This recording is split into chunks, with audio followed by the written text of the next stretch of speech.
Hunter reporting in. Specimen acquired. I don't know why you put such a high price on these things. They barely put up a fight. I'm en route to the drop point for payment and transfer. I want these things off my ship. I don't trust a job this easy. Hunter over and out. Don't keep me waiting.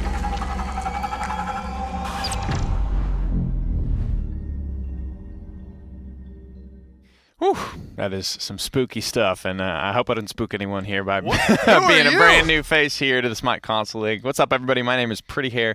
You might recognize me if you watch any Paladins at any point. That's where I hail from, the realm. But make sure you guys are grabbing your Stellar Demise, Baron Samdi. Love that intro, and of course, my good buddy here, Ryan Aggro Bailey. Let's go, Nick. I've been waiting for this moment for a long time. We got Nick. We pulled him out of the realm, at least for one day here for some Console League action. I'm excited to have you alongside. Absolutely, man. I'm super excited. For those of you that may not know me, I've been around, of course, in the Paladin sphere for a long time, but SMITE is very near and dear to my heart, so very excited that I do get the opportunity to kind of do this alongside you guys. I hope you enjoy. Of course, we are in Xbox EU now. It's going to be Rival versus Team Jellyfish today. Team Jellyfish, you said, kind of new to this phase. Rival, of course, very, very established. I'm sure those guys have their fair share of LAN experience. Oh, yeah. Dominant team. They've really controlled this region their entire careers. I mean, Rapio and the boys have been a part of the EU Console League since its inception, have been around and come to just about every LAN, and I expect them. They're basically already locked for this phase as well.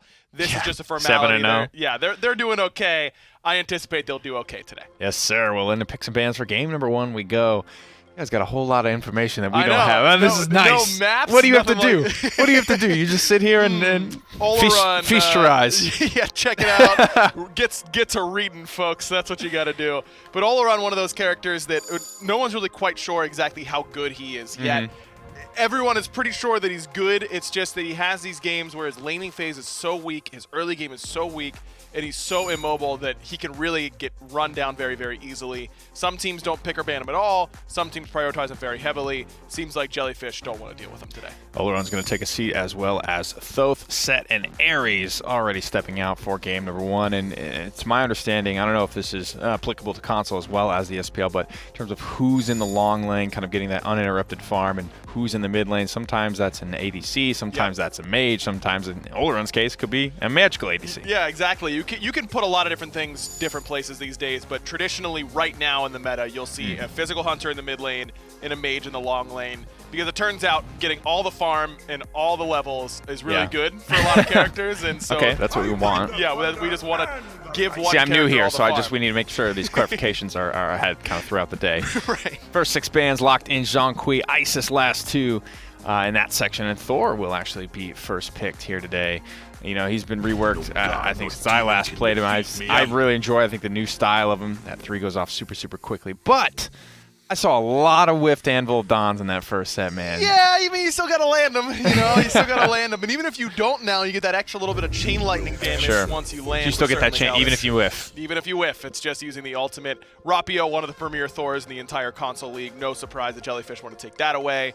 Ravana and Khepri on the other side. Ravana's been seeing a little bit more flex play into the solo lane as of late.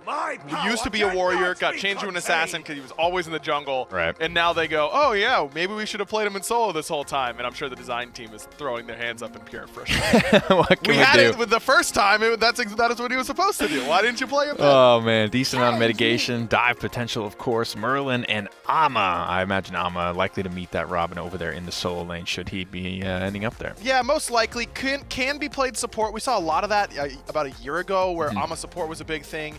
Her level 1's fantastic, but you don't need to be in lane right now as level 1. We'll see if that's where we'll end up being. Ama can really play support or solo. I think both are top tier. Well, Chernobog is going to be locked in for Team Rival. Could be ending up in the mid lane, I suppose, here. Yeah. We haven't seen their mage locked in just about yet. Lane clear for this god, obviously pretty strong, but I believe it's that global pressure, being able to dive any sort of team fight, no matter where it takes place. If it's, across the map on an objective or something like that, Chernobog is your guy to be there. Yeah, all hunters do the same thing, and that's like hit you really hard with auto attacks in the late game. Sure. It's kind of what else the kit does that makes you decide which hunter you want to go to. Chernobog, the ability to get to every fight, as you mentioned, very good. Also very safe. because of that dash that gets him into the wall. Amaterasu ult's one of those that chases ADCs really well. Yeah. Don't have to worry about that super hard with the Chernobog. Just duck out of it. Yeah, just skirt over here. Later. And then as soon as the ult's done, you just get right back out. Awesome. So next phase of bans already started up for you. Rival with their hunter locked in, and Jellyfish without theirs. You're going to see both Uller as well as On Her banned away. Same side for Team Jellyfish, except it's a mage, so they get rid of Janus. Get rid of Zeus. Yeah, those are two gods that fly in the mid lane, plays very well for Team Rival, so that makes a lot of sense. Tier selection makes me think this Ravana will be for Rapio in the jungle pretty early here. And I like the Ganesha pick. A lot of channeled abilities that you want to get rid of on the other side. Ravana usually wants to go blink early on, rely on the overhead kick for his safety. Ganesha makes that difficult. Khepri, hard to res people when you're silenced. I like what Jellyfish has. I think they've got a pretty good draft here. Maybe lacking a little bit of early pressure. I think their early game might struggle. They take a little bit to get online, but their team fight potential is very, very strong. In my nubile opinion, I see a lot of dive from Rival as well. Mystic Rush to the backline, Lawbringer, as well as Chernobog just being able to get in there and do so safely, I think, with Scarab's Blessing, right? Anybody can kind of take that risk. You know, it's not so risky for Robin and Tyr to do so. They are so tanky. Guys, that's the draft locked in for game number 1. Rival and Jellyfish about to get underway here, and it is going to be Chernobog in the mid lane. And Oxley on the Xbalanque mid. This is something we've seen a little bit more of as of late. As wow, you are not getting a very easy first set in Smite with names, by the way. I mean, these are long ones for Jellyfish right away. I'm gonna let you handle a lot of that. But Xbalanque mid, it doesn't have as little pressure as it kind of seems like it would on paper. Just the ability to clear those with those auto attacks. I mean, my first question is, how is Hell about to keep up with lane clear? Does she just have to kind of, you know, take that on the chin for a little while before coming online? A little bit. Merlin's wave clear isn't super great post level 1 because he has the ability to drop a blue stance 2, then switch to red stance 2 it again. But after that switch stance takes so long to come back up, that's not really a possibility. Hell's clear is actually pretty good, and until Gilchristo can get some anti-heal, Davey should be able to poke out this lane pretty effectively. Well struck there, and it doesn't look like any funny business happening in the jungle at the moment. No supports trailing junglers around, trying to slow them down, but a little bit of a gank brewing here. Got Treverbatenburg trying to get in there, quickly realizing probably won't be able to catch up to that Hell. Doesn't look like he has any. He doesn't have his hard CC skilled into anyway. Yeah, he probably has the dash, which does do the stun knockup, but it's a short range dash. It is not particularly far. Davey, veteran long lane player at this point, knows to hug the opposite side wall to the jungle. No reason to put your shoulder right where it could get clipped by something on that right side of the lane. Just play near the wall and you'll be safe from little ganks like that. So DineOhSaw looks like he's going to be spending most of his time in the mid lane. I suppose that gank doesn't necessarily go the way of Jellyfish. Rivals Predator with Zorotorille. They're going to be boxing out here. The name's not the easiest part of this set, but so far early pressure is going to go to Amaterasu. Big, of course, heal cleaves from Tyr, though. He's going to make sure he keeps up just fine over here in the solo lane for the time being. Is this about how this matchup is to be expected? Yeah, I mean, Tyr's going to take some damage. He's going to put out some damage, and then he's going to out-heal you. That's kind of the game plan for Tyr. And I know you're a little bit new to the console side, especially. Predators is certainly known for his aggressiveness. Sometimes a little overly so, but usually ends up pulling out some pretty sick plays. And Tyr is the perfect type of god to do that on. I mean, you can get in there, you can get real deep into the team fights, make a lot of plays happen, and then get a big power cleave heal, Lawbringer out. DineOhSaw there with your Khepri ultimate can help out as well. I think Predators, he likes these gods like Tyr, like Hercules, that can really get him into the teeth of the team and then let him make plays. JammelTheCammel going to be here right when the blue buff comes up, but Predators, I think, wise to it. Make sure he doesn't get this one for free. Kind of a little bit wide out on a couple of those abilities here. This could be first blood. Khepri grabs great CC chain there into the power cleave into the wall. And I'm sure they had more in the tank, but that is first blood for Predators and the team rival. Yeah, Zoro didn't get to play the game for roughly 8 seconds right there. And that's brutal. And that's not a good spot to be in. That is the Ama weakness. We've seen it when she was super meta in the short lane in the past. And even now, I mean, her early game, she can do okay, but doesn't have a lot of great boxing tools and ends up usually taking it pretty hard. No real mobility until that ultimate comes online. I feel like that dash is In a 3v1 scenario, it's pretty impossible not to body block. It did get changed, actually. You don't self-root anymore. As you start that dash up, that's what made it so easy to body block. I actually haven't played with it yet. This patch just came out last week. That's a dispatch change. Yeah, that is a dispatch change. And I think it'll make us see a lot more Ama, honestly, because you're totally right. That is such a big reason why it's easy to body blocker, was that self-root. Who did that go to? Does the smoke change color? It on the tower line Totem right of there. Coup, 3. Okay, 3-0. And you got, and the top left information. A lot of information available on the Smite spectator, and sometimes you gotta work to find it a little bit, but it'll be there for us. Predators, you know what? Totem of Coup, I think a lot of people don't really value highly enough. That is 75 gold for each member of the team that Predators has earned so far, and we're only 4 minutes in. That's the difference between being able to buy a ward or finish off an item sometimes without having to wait. And it's only gonna get more important from here on out. Dave, you feeling confident about this matchup so far? Blink gonna be expended. One's gonna go a little bit wide there for Davey, but lane control, just as you said, seems to have switched entirely over to Hell. She's confident, and that one is chunking. My man hits both this rotation. Of course, Merlin's going to be feeling that one. Back under tower, low health, low mana. Small engagement here over on the solo side of the map. Only one kill here, first blood. Grabbed 4-team rival just about 5 minutes into the game. And that blue buff that started it all is going to be respawning now. But this time around, Team Jellyfish have 3 members here to defend it. Predators doesn't even care about the Ama ult. He's going to be able to take that one right there on the chin. Here comes the CC chain that we saw grab first blood. It's good for second. Might be good for third here, diving into the tier 2. And that's going to do it there. Rival Rapio is there to claim it. Nice stuff from Rival. Man, I love the way that Rival's playing the map. We just checked in and saw Davey have a ton of pressure, so he's not under any concern. Let's just put all our pressure on the enemy blue buff yet again. Even with DineOhSaw only being level 4 at the time, he finds a sick double root, and Rapio, very patient with that ultimate, didn't use it during Oxley Stark Nights, didn't really worry about it too much, ends up saving that ultimate for a perfect time off the double root from DineOhSaw.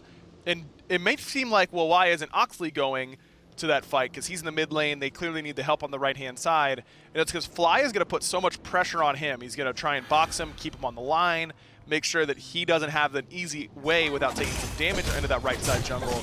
And then it doesn't matter that Oxley starts walking there first because Fly has I was going to say, I don't think you can out-rotate Chernobog. Exactly. So Fly keeps you there by hitting you, and will say, hey, I'm going to do damage to your tower. I'm going to do damage to you. And then Oxley has to play defensively, might have to take a worse path, and then ends up being like, well, the fight's already over by the time I'd get there anyways. Yeah. It's a tough spot for him. Tough for sure. Really, all you can do is kind of expend Darkest of Nights and hope that vision. Good luck, fellas. The lack thereof is enough for the boys. Small grouping here around the mid lane. 3 for 2 in favor of Team Jellyfish. If anything would brew, but it doesn't look like it's going to result in much. A lot of stuff cleared off the map right now. Not a whole lot to do for these junglers. Just kind of waiting for that next rotation of camps to come up. Is this when you look for ganks, or is this a mistiming of your kind of jungle route? No, it looks like they've pulled basically everything they can. Now it's going to be another blue buff invade, and if you're on time for the blue buff invade, you're late. Jammel's going to try and dissuade them. Looking for it. Slightly wide of tier there, still in the back line. Plucking away at Khepri. It's not going to be doing too much damage. DineOhSaw not too worried about it. Gets the root onto the tier 1 here. Nobody there to follow it up, or is it? Nice blink power cleave combo from Predators to pick up the 4th kill of the game for Rival. And now Fly decides, I can get invested over here. I'll pop on over, help out just a little bit, and get the blue buff for us as well. And this is where and I helped. Yeah, I sure did a lot in that instance. It's just the ward vision there on the back harpies. Jammel didn't get those yet again. He's constantly getting his jungle invaded. It's not just the blue. And oftentimes we think of, oh, well, the soul laner is going to be behind because they're losing blue. But that's jungler farm as well.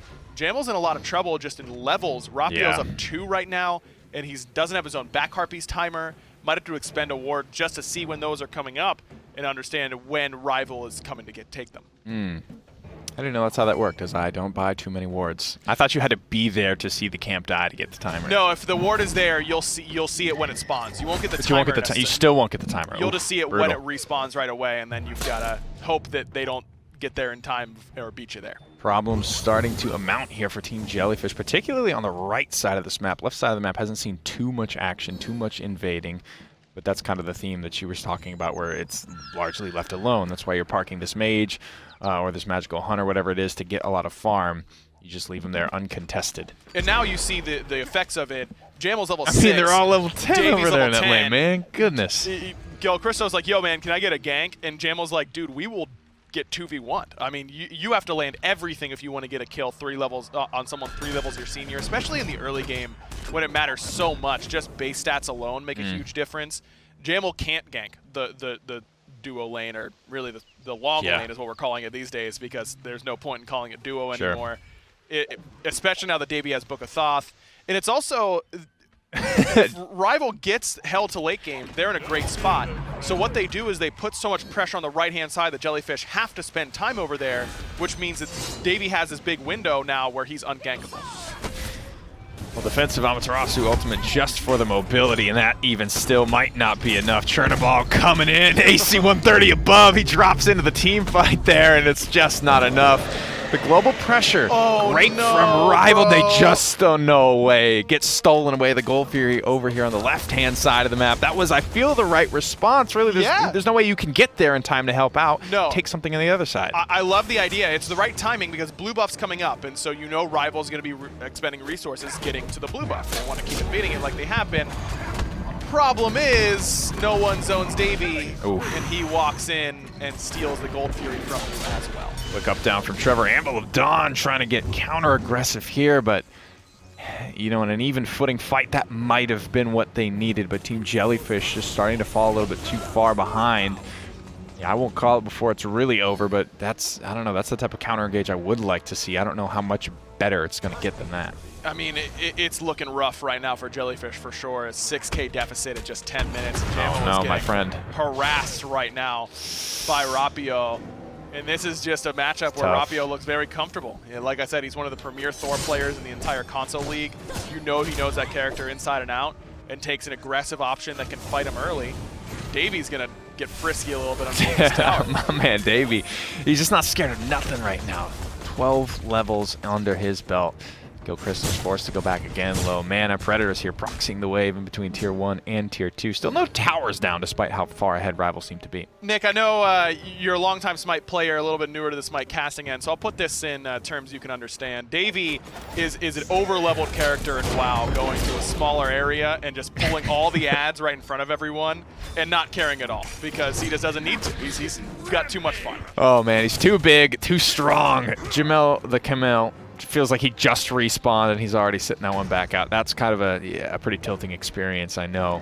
Feels like he just got out of base. You don't have any of your timers. Rival have everything. Their game to lose at the moment as they start up the Pyromancer here. Zoro's able to grab Totem of Clue, but I'm sure Team Rival much happier to ring the Pyromancer spell. Movement speed for them coming out of base. They grab yet another blue buff here, and Zoro... I don't think Zoro's gotten one. I don't think he's aware of this. Since the very first blue. Predator is covering the option. Little bit late on the Fearless to keep the exact CC chain going, and I'm going to be honest, Nick, I don't think it's going to matter. Mr. Grush connects, of course. My man, the AC 130, 60-meter fly comes in. Scarab's Blessing just to continue to take this tower. Okay. Bought a lot of time. I mean, you really can't say he didn't give it his best. Anvil of Dawn just barely misses. Triple stun here. Predators comes in to counter-aggress, forces the beads. JammelTheCammel has to, unfortunately, blink out and let his Tier 1 go. Definitely not the cleanest fight on the right-hand side there for Rival. And it just doesn't matter. And it just doesn't matter. You get a lot of leeway when you're up 8K gold at 12 minutes. This is one of the biggest leads we've seen this year, I bet, at this stage. Oh, really? Wow. I mean, this is 8K at 12 minutes is nearly unheard of. Really, Jellyfish did the right thing by pulling that gold, but by losing it, they signed their death warrant. I mean, it's tough. That's tough. Death warrants are not a thing, by the way, I don't think. Whatever I just said almost certainly does not exist. 10,000 gold leads, at least in my mind, is when I usually start to, I'll look at the scoreboard in a game of Smite and say 10,000 gold lead. I'll say, oh, okay, this one's probably over unless, you know, barring a catastrophic failure. 8,000 gold at 12 minutes is a lot. That's before Fire Giants coming in to the equation. 1 Gold Fury, 1 tower. I mean, there's so much gold still on the map. Yeah. And Rival is still able to strip it away as much as they have already. Yeah, Jellyfish at this point, you're just looking for any time Rival overextends even a little bit because you need something. And the good news is, in this season of Smite, the rules were changed on shutdown bonuses, getting kills on people who are ahead of you. You can get a level and a half of XP from killing someone who's way up on you. So if Jammel can find a kill somehow on the Predators or on a Rapio, he'll get back pretty quickly. He'd hit like level 11 if he killed Davey right here. Oh, my man. I'm going to be rethinking where I'm landing this Anvil of Dawn. I didn't even see where it landed, but I heard far off screen. Took 75% of his health before he went in. And he's going to die to Predators right now. Yeah, speaking of that kill on to Davey, that one not looking likely. Ungankable is where you used, and looking just about that. A lot of damage coming out from Merlin. We know he's been getting a lot of uninterrupted farm. He might be the chosen one, the only one that could potentially bring this one back, but 1 level down, 60-meter fly, still not a problem to push in there and grab that kill on a Merlin. With a cursed Onk for Zoro in that ultimate, couldn't find enough to bring down Davey. Oxley doing his best, but Predators has the beads to get rid of that silence. And it looks like Rapio and DineOhSaw were able to 2v1 Trevor in mid. This is a tough equation to solve here. And this is the type of, sloppy sort of team fighting, not very calculated. I'm by myself under a tier 2 with not much around me. That's the type of, thing that I would think I would be looking for if I was Team Jellyfish. No doubt. To potentially get this one back in here, but miscalculated is maybe not the right word to use there because they were already all dead, right? Predators is making that dive. I think under the assumption that he's going to be just fine. Man, this is a tough one for Jellyfish. I mean, this is definitely the point where you're talking about what went wrong in picks and pans. What could we do differently when it comes to playing those early invades? I mean, I really don't think the draft was a huge problem. Sure. Zoro just fell so far behind. And where the draft does come into play is that they don't have great options to rotate over and win those fights pre-level 5, and even 5 to 7. Their fight isn't particularly strong on the right side of the map. That's where you want something strong in the mid lane that can rotate in like a Poseidon and hit a big Kraken and wipe them for grouping up on blue. And Xbalanque just doesn't bring that. It's playing for a late game that you'll probably never see. That's true. You have to kind of look at this matchup, I think, through a realistic lens as Team Jellyfish. This is Team Rival. This is their territory. They've run this region console combination for so long. You have to realize if you don't play the early game well, or maybe play for specifically the early game, you might not even make it to that late game. Again, JammelTheCammel tries to get up here in the Anvil of Dawn, but he takes 75, 80% of his health just to do so. The Fire Giant already started here. Predator's zoning out, not 1, but 2. He barely spends an ability. Just his presence is enough to scare them away. Fire Giant not taking a whole lot of damage here. JammelTheCammel, is he making another rotation here, or is he just trying to clean up some scraps in the jungle? Yeah, he just needs something, but here comes Trevor, has that ultimate available. To be able to pull this one off there. And Team Jellyfish do steal this one away, but if I'm Rival, I know I have to go now. Big Lawbringer up over the top, slow on a 2. Xbalanque dashes out almost immediately, 60-meter fly, finds one on the backside, cleaning up the scraps in the jungle. There's that global pressure. He's right in there, double dash, trying to catch up to Xbalanque. Nice route. That'll do it. A couple of follow-up auto attacks are good. They lose the Fire Giant, yes, but 3 kills and a tier 2. Is that enough to make it worthwhile? Absolutely. I mean, Rival's just looking for any fight that Jellyfish will give them at this point because they're so unbelievably favored. But Jellyfish may have just extended the game by a decent amount by getting that Fire Giant. That is a huge difference maker. Not for them, but that Rival don't have it. Sure. And that buff already stripped away from 3 members, but let's look at the silver linings here, baby. Level 11, I got that quickness respawn. I'm back. You can't keep me down for long. Thor's going to bring a lot of control. He's dying an awful lot here. Not a lot of damage, but he still has his stuns, unfortunately. The last couple of Anvil of Dawns, it's been a decent, I think, attempt at it. Quick blink in from Predators here. Onto the supports, so not a whole lot of damage done there. Onto Ganesha. Another Anvil of Dawn is going to miss. Scarab Blessing bails out 1. Plenty of damage here, I think. There it is. And one of the few remaining members that do have that Fire Giant manages to bring one back here. Rival lower and lower they fall. I don't know, Zoro might be able to pick something else up here. They got to do it soon, though. The healing from hell is starting to become a factor. Absolutely. Davey doing what he can. Predators finishes off Oxley. And then right into this choke point go Team Jellyfish. And Davey's still healing a lot. DineOhSaw running out of resources. Predator is really the only one here that I think has HP and mana still to work with. No ultimate.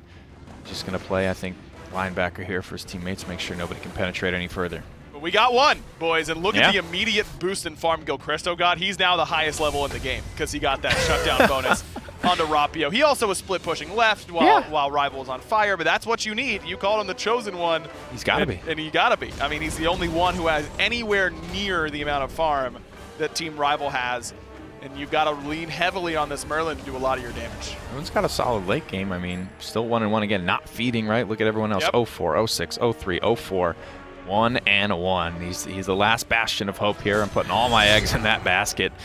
There's a lot of control between Ganesh, between Thor, between Ama. If I'm Thor at this point, do I just transition into more cooldown, more defenses just to stay alive in these fights a little bit longer to provide some peel or something? Yeah, you can. I mean, you aren't going to be dealing damage for a long time anyways, and normally I would say that's definitely the call because ability assassins fall off so hard late game. But now with the addition of Heartseeker, we've seen Rapio pick it up now. This is designed to be the ability assassin late game item that lets you kill squishies still. And maybe if Jammel just hopes this game goes 45, he can get there. I think it's probably better if he were to immediately build into something like a Spirit Robe, get yourself a little bit of CDR, get yourself some protection, and just be the setup dude and hope Gilchristo can take it home. Waiting for the wave here. Predators is going to receive that damage reduction buff from Khepri.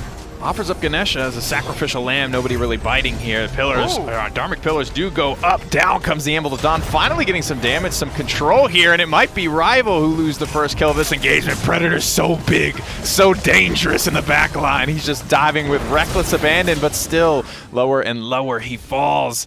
Such a great team fight, I think, at its core fundamentals from Team Jellyfish, but they just don't have the items to do the damage to finish these kills. Gilchristo going to blink forward, but can't quite find that Eclipse pull-in with that Vortex. Davy's still full HP and basically full mana. Not a good spot. Another in from Rapio. He grabs the killing blow there. Predators, as low as he is, moves forward, gets his heal, power cleave. Quick little up-down.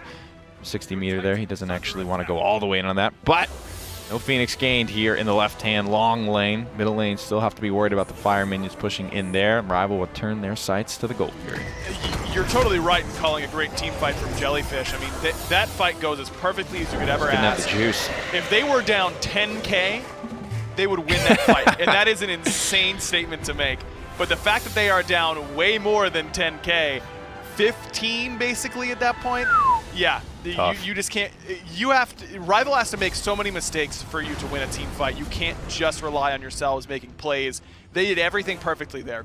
Perfect timing on the X-Ball ult, the Dharmic Pillars, grouped Rival, and set up for Jammel perfectly. If he's level 15 or 16 at that point, then he might have one-shot the whole team.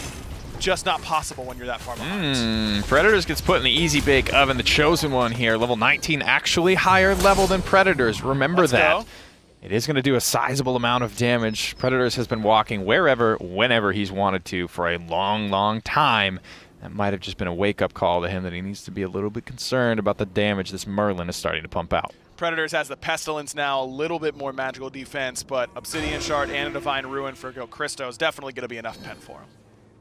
Well, the Pyromancer bell is sounded. Nobody's really in position to defend here. Just 3 members here to the soon-to-be 5 from Team Rival. Quick beads forced out in the mid lane. JammelTheCammel is going to go up into his Amble of Dawn as he has done so many times before. But just as many times before, he takes 75% of his HP before he can even get in the air, back to the enemy's back camps. And it looks like 60 meters not even going to let him get away with this much. Blink here. Dash out from Chernobog. Nice stun.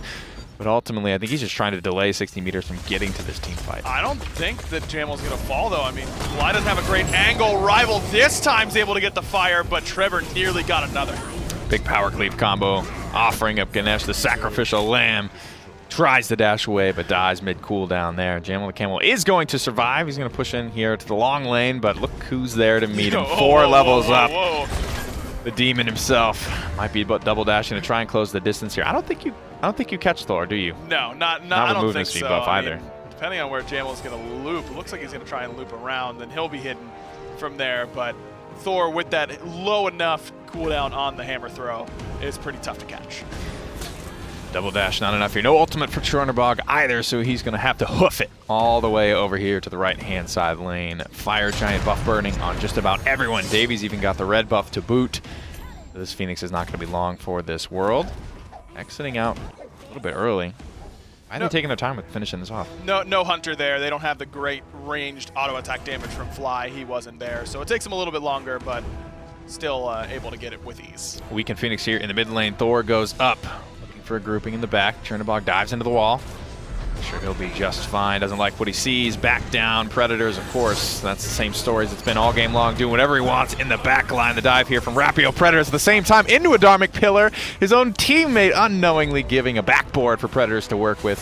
Finds a quick, clean kill here. 2 Phoenixes down. Is that enough for Rival to just push in and in? Looks like it to me. Titan not going to be particularly tanky at just 23 minutes in, but Jellyfish doing their best. There it is. A lot of damage still to be done here. Into the easy bake oven. Gilchristo trying to be that chosen one. Can't grab the killing blow. Scarab's Blessing was there to cover the option anyway. Root from Khepri. Grab from Khepri. Meanwhile, 60 meter and Predators going to work on the Titan on the backside here. Davey finds one. The Titan's HP bar dwindles. 24 kills to 1. 24 minutes into the game, almost on the nose. Rival will grab a convincing Game 1 win. Look, I mean, this is what we expected. A dominant performance from Rival for sure, but Jellyfish, I think if they go back and with getting ready for Game 2 picks and bans, you've got to pick more early game, especially on the mid and right side of the maps. Gilchristo did fine in the 1v1 against Davey. Get him a priority pick. Hope that you can maybe put a little bit of pressure onto Davey.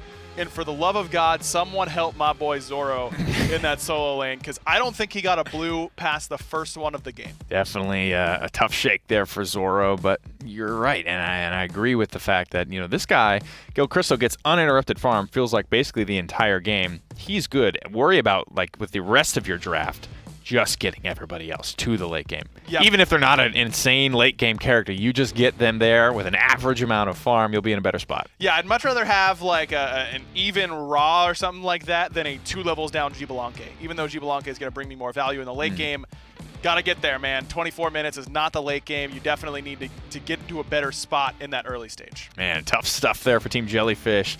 Team Rival take a very convincing game, number 1. We're going to throw you guys to a quick little break, and on the other side of it, we'll bring you Game 2.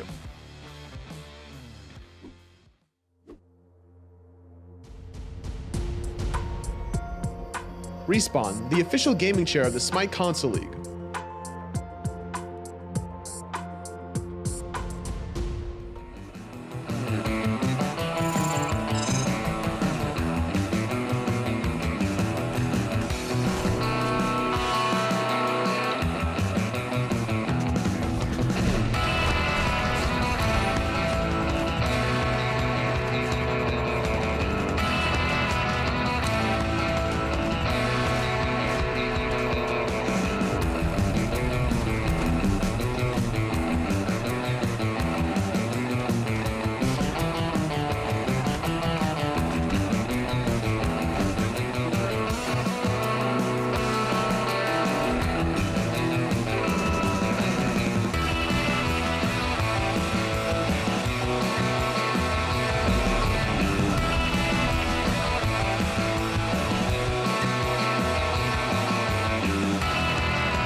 Welcome back to the SMITE Console League, folks. My name is Pretty Hair. If you're just now joining us, I'll be your special guest host for today. We are in the European Xbox region, watching Team Rival spank Team Jellyfish all across the map, mostly on that blue hand side of the map. I am joined, of course, by none other than Ryan Aggro Bailey to help bring me the action. And ultimately, after Game 1, our diagnosis was to, pay a little bit more attention, get some more early game defensible pressure, I think, over on this blue hand side. Long lane looked good. I think one other character that could have done something might have been enough to get Jellyfish something going. Yeah, exactly. You just cannot afford to give up like 5 blues in a row. Yeah. And then when you try to go for Gold Fury, get it stolen. I mean, that was really the cherry on top for Rival. I think that Jellyfish probably learned a thing or two. That I think that they clearly have the cogs turning. You know, they understand what's going on. That Gold Fury call makes a lot of sense, and I think it's a great call. They just forget about the zoning part, which is pretty important. But you know, how different is that game if Jellyfish do get that Gold Fury? Does it just delay the inevitable a little bit? Yeah, probably. I mean, Rival's just the better team here. There's no reason to try and adjust it for any reason or anything like that. Rival's the better team. Jellyfish is certainly punching up. I don't think they win that game if they get that Gold Fury, but it's not that drastic. It's not a 24-1 kill death, you know? Same ban here initially here. Oleron will take a seat as well as Thoth. Pretty impactful stuff, you know, I think across the board. And overall, the draft, you know, we didn't have a large problem with. It was really just about being able to defend that blue buff. I imagine a couple of real choice bans here. These are just going to be banned pretty much every game, given, I think, the consistency we've already seen game 1 to game 2. Yeah, I mean, both Oleron and Zhonghui are gods that Rival are very, very potent with. Jellyfish banned the Thor. Rival might have to ban the Isis here if they don't want to give that up to Team Jellyfish. That's the one big pick that we're seeing, but Set also open.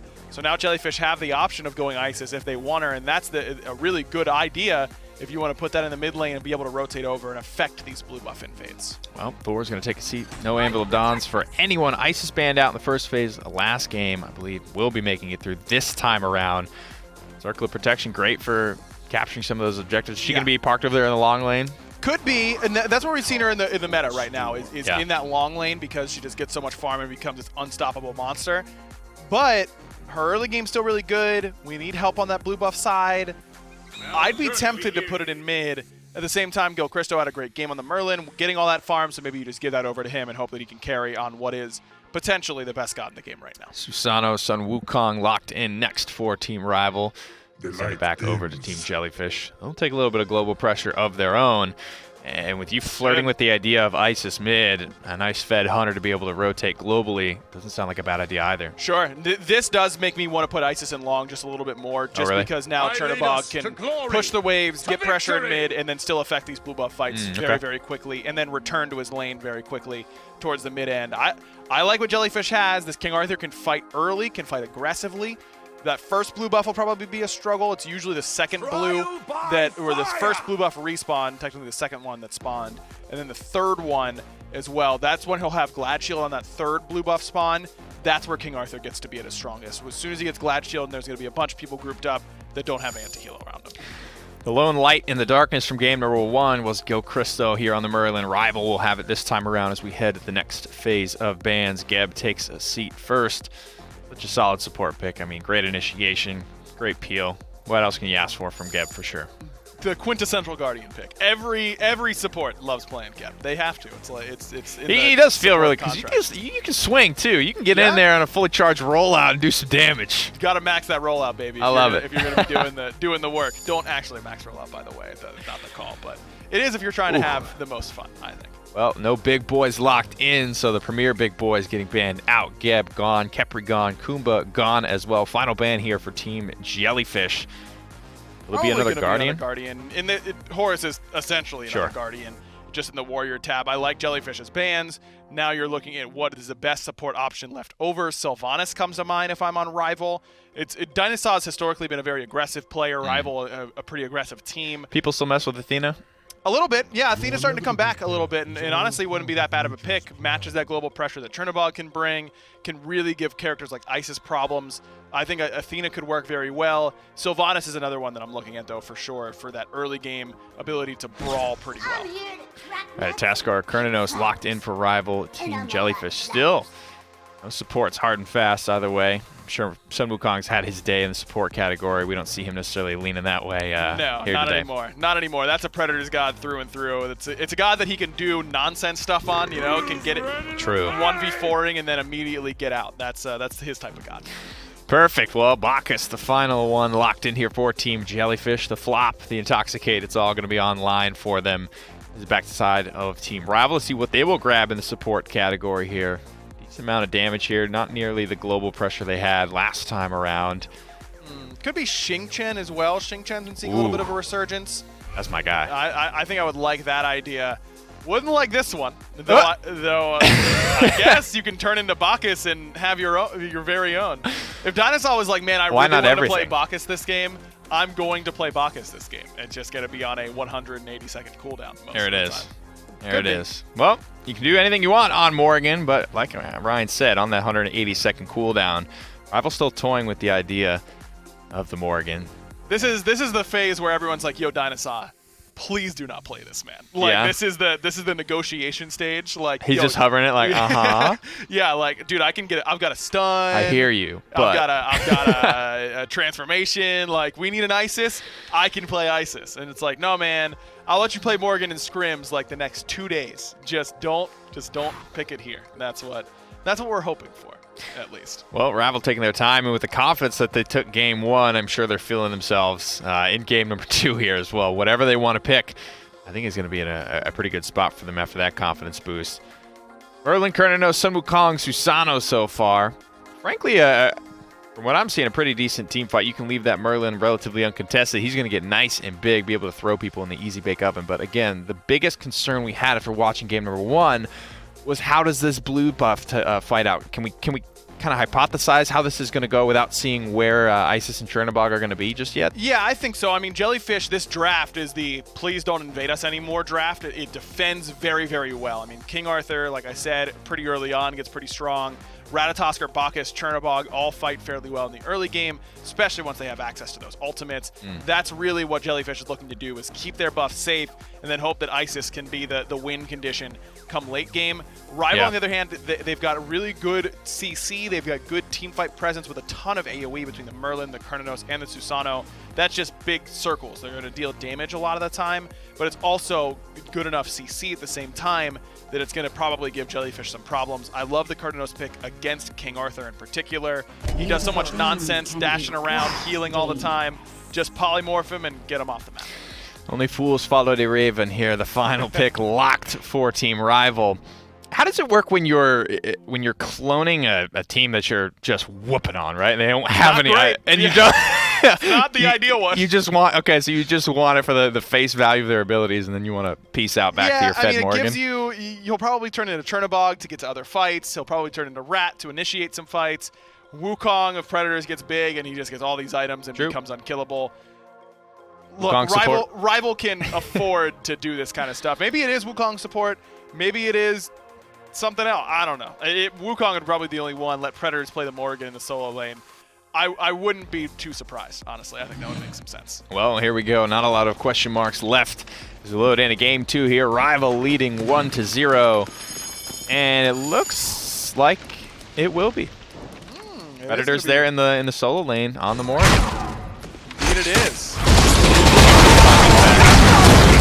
Actually harassing out the jungle in a little bit.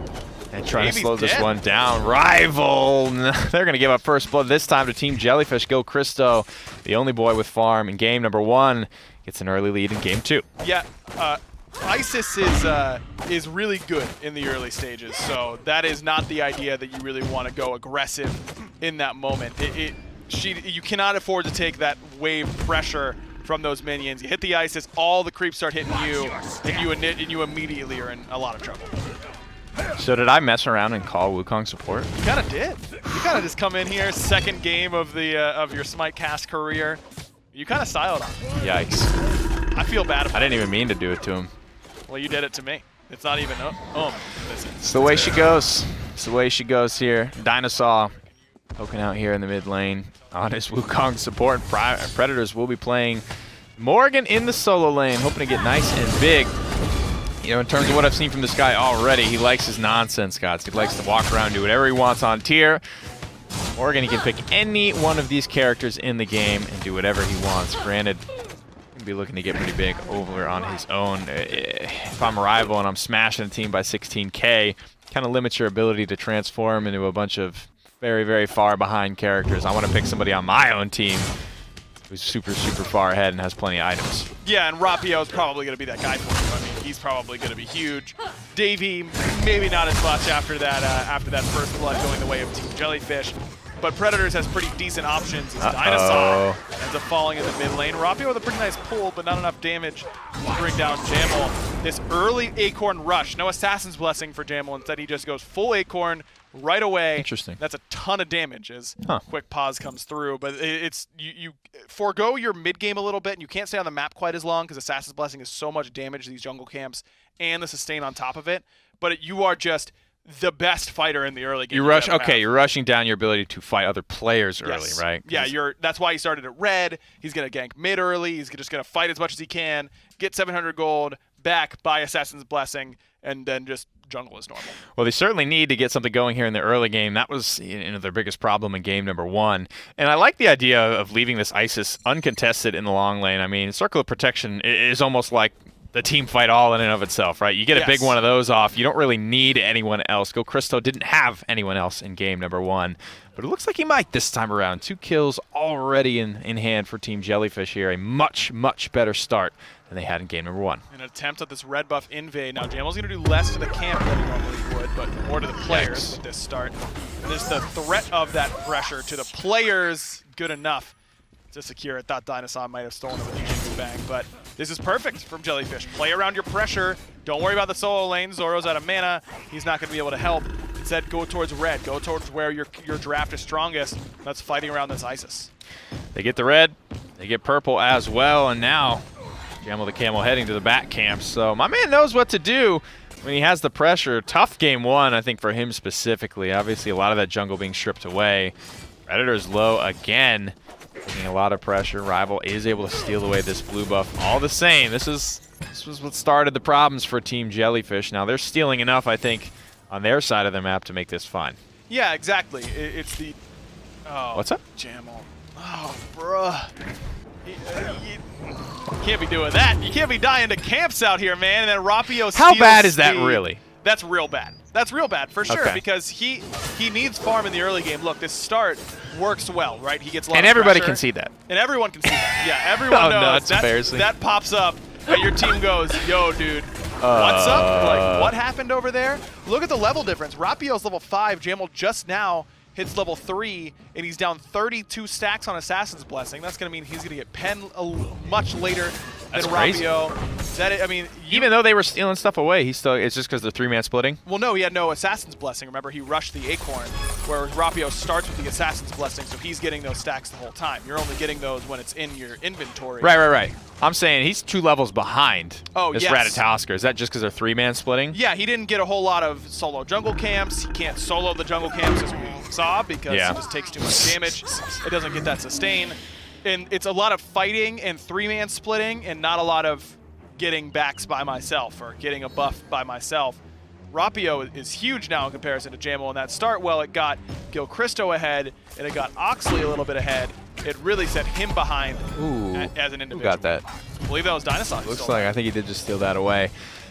Man, this is crazy. The amount of like timings and things you have to think about in Smite, just so crazy in it. MOBAs hurt your brain. Yeah, if you're not hitting those, it really puts you into a bad spot here. Needing some ganks early. It felt like the early game was going so well for them, but already Team Rival able to equalize what was lost early on.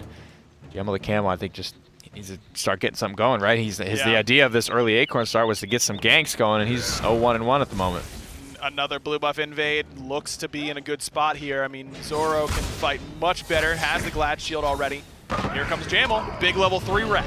Oh my goodness. Looks like they might be able to secure the blue buff at the very least. It's getting leashed, it's getting a lot of its HP back. And meanwhile, more and more members of Team Jellyfish are showing up here. Huge hurricane there from Rapio. Is able to knock up a couple, get plenty of damage off the meanwhile. Master's Will, sudden from Morrigan. Will deter this team fight. Well, it was at face value a 3v4 team fight. Rival will walk away largely unscathed. It's a 3v4 for Jellyfish, but Rapio's level 7 and Jammel's level 4. So it's really like a 3.5 versus a 3.5 at that rate. You know what I mean? It's just not an option for Jellyfish to take fights around Jammel. The idea, I think, is sound, though. And again, I was saying a lot of that in game 1, where the Jellyfish, the cogs are turning. I like the direction they're thinking. The execution is just poor. It's that we don't if Rival's gonna invest so much into trying to invade blues, as Predators might just be dead on this right-hand side.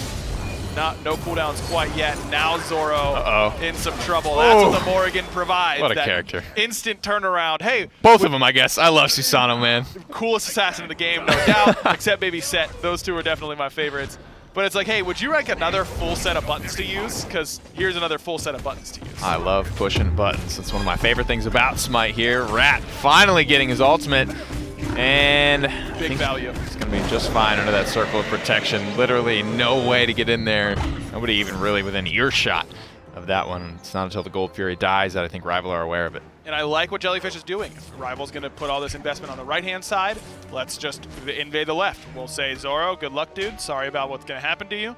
But let's set up Gilchristo, not just to be even, but to be ahead in this lane. And he certainly is right now. Level 9 on this Isis. Go to Gold Fury, use your ultimate. Perfect. Davies too low level and can't really contest with his power level at this point in the game. DineOhSaw hanging in there as well. Level 5 was level 2 for a long time. I was you know, he was kind of trailing around. Jungler, I think that's kind of the name of the game with support. You stay low. He's trying to steal some of these jungle camps. With the Jingu Bang, up, down, lot of CC here onto King Arthur.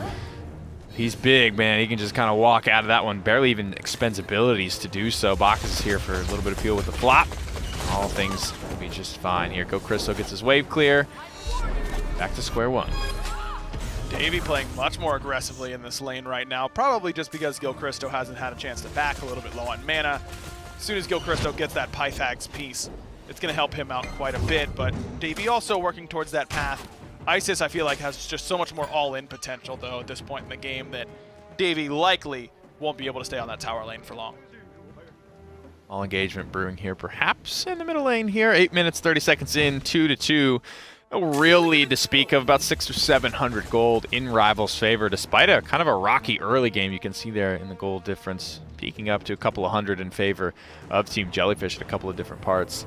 They had early game pressure. They had the first 2 kills of the game, but haven't been able to translate that into much, you know, into any counter pressure, really. It feels like they've kind of had their gloves up and so worried about playing defense that they didn't know what to do with the lead when they had it. DineOhSaw has to use the ultimate after aggressively using 72 transformations on Jammel, but I like that DineOhSaw just keeping the pressure onto this enemy jungler. You just want to let Rapio continue to farm by himself because he is so far ahead right now. I mean, he has long lane levels of farm, level 9 on this Susano, and Susano's already out of his weakest part of the game. It's only getting worse for Team Jellyfish. Susano early game pretty weak. Long cooldowns, doesn't do a lot of damage, takes him some time to clear the jungle. Now he's got 20% CPR with that Jotuns. It's going to be tough. Well, there's a Fed Isis on the map. Predators and whiffs the combo. That's a big ultimate spent there by the Morrigan. Let's keep that straight, as King Arthur will be able to just waddle his way out of that one. Back to base. Not worried about it too much there. Gilchristo spear ball is going to go a little wide. Flop is good here. Looks like Rat's waiting in the wings. Huge dunk there. JammelTheCammel finally gets it done there. First kill for the jungler in either game. Ooh, Rapio's ultimate goes the wrong way, but ultimately ends up with Predators with blue anyways, so guess Rival got what they wanted on that right-hand side, but Jammel decides, hey, have fun on the right. I'm going to go where I can actually fight, and that's on the left-hand side. I think that's a wise decision. Again, gloves up here. That's the theme of what I've been seeing for Team Jellyfish. They losing a little bit here, but they're not just bleeding profusely like they were in game number 1. Speed's going to be kept safe here for JammelTheCammel. Even though it looks like Rapio did have an eye on it. Wards were being placed. A lot of jungle up on the left side of the map here for him to steal. Doesn't look like he's interested in getting that way for the time being. There's a big Isis here. Gilchristo's always been a light in the darkness. Is there ever a point in which, you know, these characters, they feel like they just get so far ahead? Even though things are going well for Rapio, he's still not fed enough, it feels like, to get a gank going on Gilchristo. I mean, he's level 12. He's going to have Aegis on his next back. That's where the big difference is. If I don't have beads to close that gap and you've got both beads and Aegis, it's so difficult to really get in there. Now that Rapio lost his purification beads due to that aggression on the right-hand side, that's going to open up this red buff invade again. Jellyfish fighting around Gilchristo.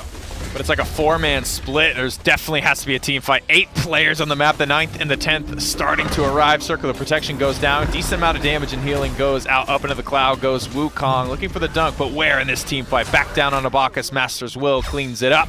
A nice defensive blink will get JammelTheCammel out. Predators cleans up Gilchristo, and it doesn't look like anyone else from Rival will be taking a seat. The second circle of protection in this team fight, thanks to Predators transforming into Isis yet again. The bigger you get, the bigger I get. You fool, you imbecile. That's why Davey inted level 1. It's to get me more farm.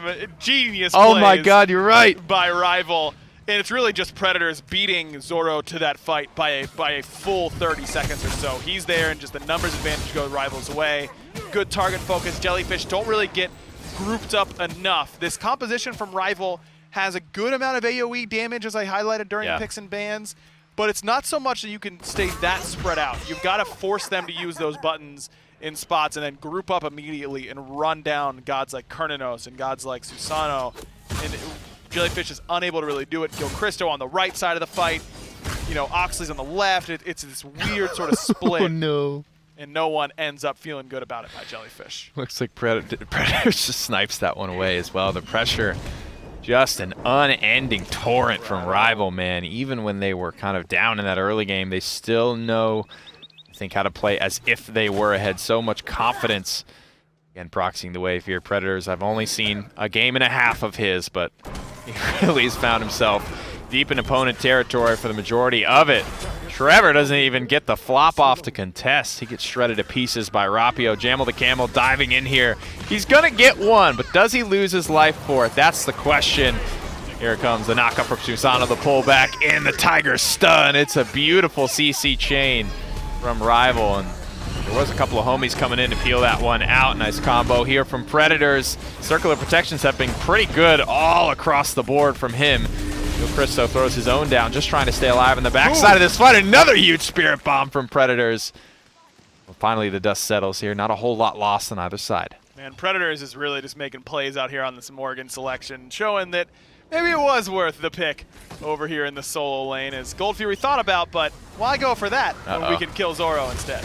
Zoro, just his options covered here by Predator into the waiting arms of the Morrigan. Bacchus now in trouble again, but a powerful wing gust from Isis is able to blow away the pressure for the time being. Oxley just goes down to some pitter-patter auto attacks. Not a very glamorous way to go out. Predators coming in on stealth. No. Hit a big stun here onto Gilchristo. It's not enough to take him down, though, and JammelTheCammel's counter flop follow up. Nice stuff there. Merlin throws down the Blizzard.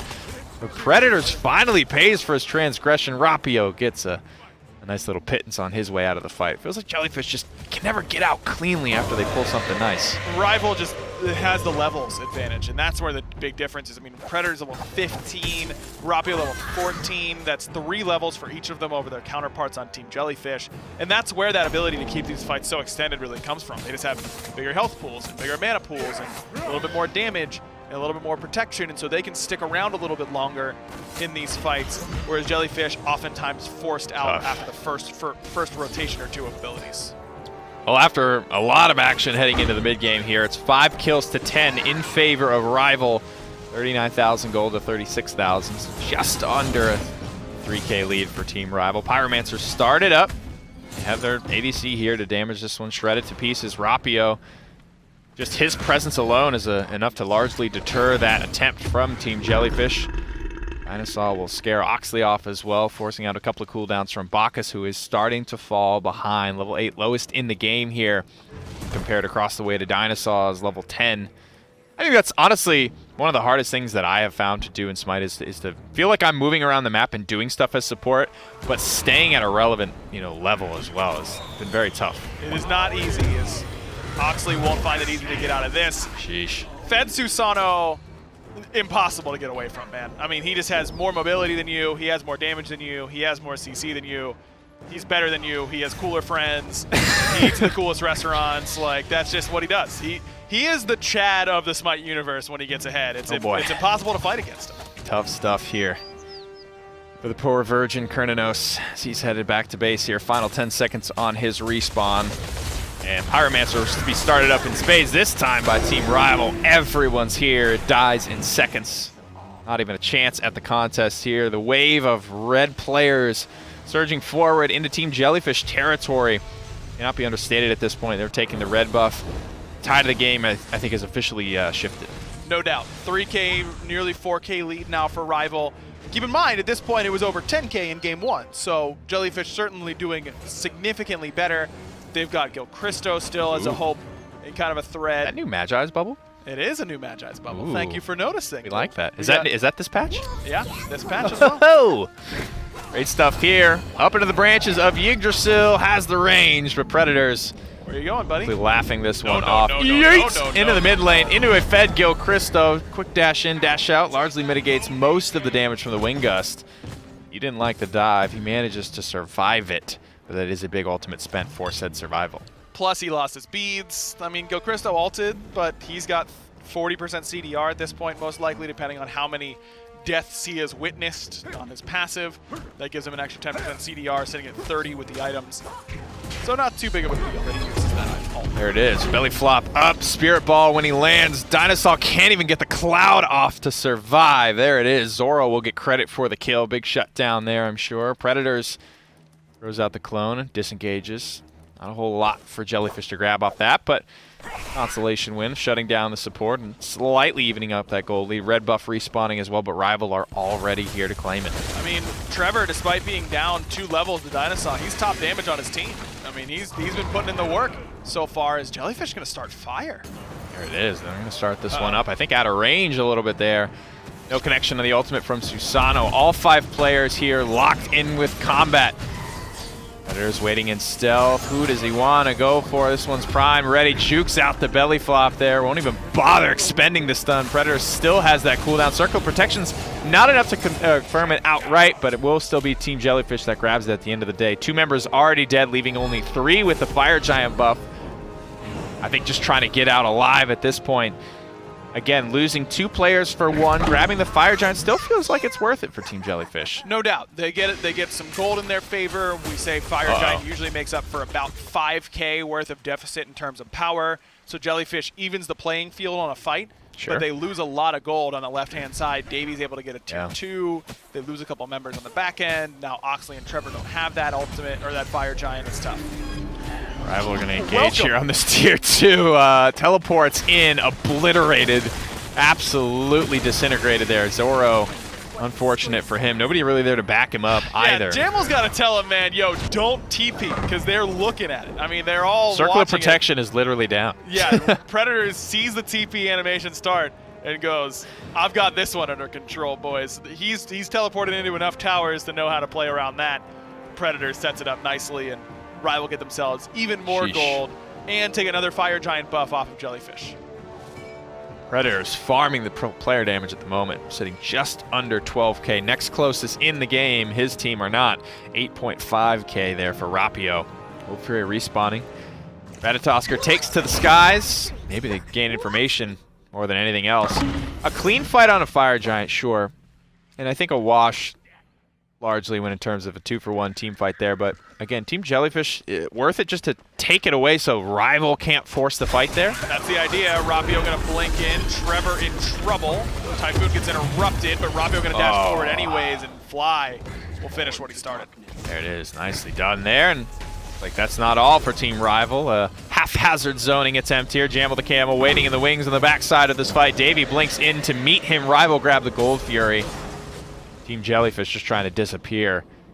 I think they will get out largely unscathed. JammelTheCammel tries to back to base. Predator spots him out, and now the chase, I'm sure, is on. You can see Rapio rotating back up to try and cut off the option. Rat's pretty fast character, though. Ultimate was just expended, so we won't have that available for said chase, but how does this one go? Are they going to hunt him down? Rapio might see him there, but Dart should be coming up momentarily. Decides to give it up. Wise choice. Get some farm. Don't waste your time. The rest of Rival certainly not wasting any time. They grab that tier 2 in mid, push this lead above 10K. Took them about 6 more minutes than game 1, but they arrived at the same 5-digit lead they had in that one. Well, JammelTheCammel revealed on the map via some minions, and Rival move to make that rotation. Is he aware of it? I think so. Diving further back towards the tier 2, Rapio probably going to be there to meet him. I don't think he's going to get this back off. It's just been a non-stop goose chase. JammelTheCammel blinking forward, expending an active, now expending Dart, running out of cooldowns, running out of time. The 1,000 nations of the Rival Empire descend upon you, and he meets an untimely fate there in the solo lane. Jammel spent an awful lot of time to get one wave in the solo lane. He ran from Rivals Red all the way around to get a solo wave in the solo lane, and then immediately met his untimely demise. Maybe hitting down on the D-pad is the call next time around. Quick little proxy farm here from Gilchristo means the engage on the mid Phoenix. Isis has been almost the sole target of the transformation here from Morrigan. They're going to get that Phoenix cleanly, not a scratch on him. Rival get the disengage as well. Only about a quarter of the respawn left on the Fire Giant as Rival back off. I assume to start cleaning up jungle, hit the pyro, and get ready for fire.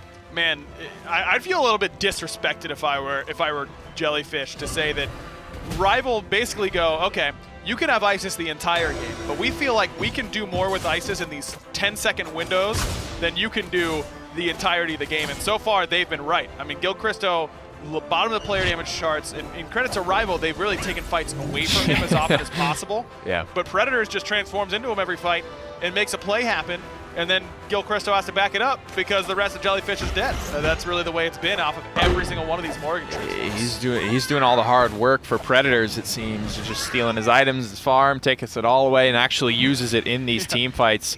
He's getting off 2 Spirit Balls as well, meaning he's hitting the ground or running. He's only got a 10-second window, but we're seeing him get almost 2 full rotations of abilities off, and I love to see that. More buttons to press, the better. Fire Giant about to respawn. All 10 players waited on this side of the map. Cernunnos was toying with the idea of going back, but I think his team calls him in. 60-meter fly is going to need to be here for this fight. This is probably the game ender one way or another. No doubt about it. Rival have the opportunity to close it out right here. No Frenzy this time, though, for Rival. Instead, it's an upgraded Cursed Ankh for DineOhSaw as Jammel comes around the back. Circle of Protection does go down. Again, Predator's Circle of Protection fully charged and slammed on home. Trevor just falls apart in the lava pools there. Not even a lot of damage from Team Rival needed. Predators picks up 2 so far in this engagement. Circle of Protection. This time for Team Jellyfish go down, but it finds very little. Zoro in the back line, shredded to pieces by Susano. The stylish samurai cleans up yet another, and the final will fall here. Rapio with a double kill. JammelTheCammel already trying to work on his scraps. Team Rival grouped up as 5. Fire Giant buff ablaze, pushing down for their second Phoenix of the game. They might just end the game right here. No Circle of Protection for Predators this time around, as Changeling still on cooldown, but hard to imagine they're worried about anything but the Titan. They can likely just walk in and take the set sweep right now. Not if JammelTheCammel has anything to say about it. Bacchus is up as well, but Trevor gets toasted there in a matter of seconds there. It looks like it will be it for Team Rival. They surge onto the Titan, clean it up in seconds. They do it with style as well, but without a little bit more resistance, I think, from Team Jellyfish. Roughly 22 seconds more resistance that time. 24-24 on the clock. Turns out Team Rival is indeed tougher than early game Oracles, as Jammel found out there. Tough stuff there, Team Jellyfish. Couple of adjustments there, but ultimately unable to find the win against the Titans of European Xbox that Team Rival are. Great stuff from them. I certainly enjoyed watching it. You got to learn what it looks like to be 15,000 gold ahead at 7 minutes there in the console league. Yeah, you got the whole Rival package there. I mean, DineOhSaw on something aggressive like Wukong, Predators just holding forward no matter what the situation is or the god he's playing and having some fun doing it. Rapio on a typical carry god. The only thing he didn't get, usually Fly pops off a little bit harder. Didn't need to this set because the other sides of the map were popping off, but his Giannis and Zeus are truly beauts to behold, no doubt about that. Well, here's the post-game stats here for those of you that are curious. Big damage numbers. Rapio almost able to close the gap on Predators there, and in fact does pass him by 220 damage. Even though Predators led it basically all game long, I'm sure there's a fair bit of smoke talking. Yeah, but Predators had 1 more gold per minute, so there it is. Who was the real player? Absolute efficiency legend here on the map. Predators dominance was everywhere. Pretty much only had to turn into Isis that game. I saw 1 transformation into Chernobog just to escape a team fight. Imagine Predators biting off more than he could chew at some point during the game. No. Couldn't be him. Not him, man. I mean, he's always in the perfect position, never overextending, not even once. Don't have to worry about that. Rock solid performance again here. The sweep completed. We're going to take a quick look here, I think, at the standings, I believe I heard. Before we head to break, this was a great performance here. We're actually going to just throw it over to a quick break. Thank you guys so much for sticking with us. We still have half the day to come.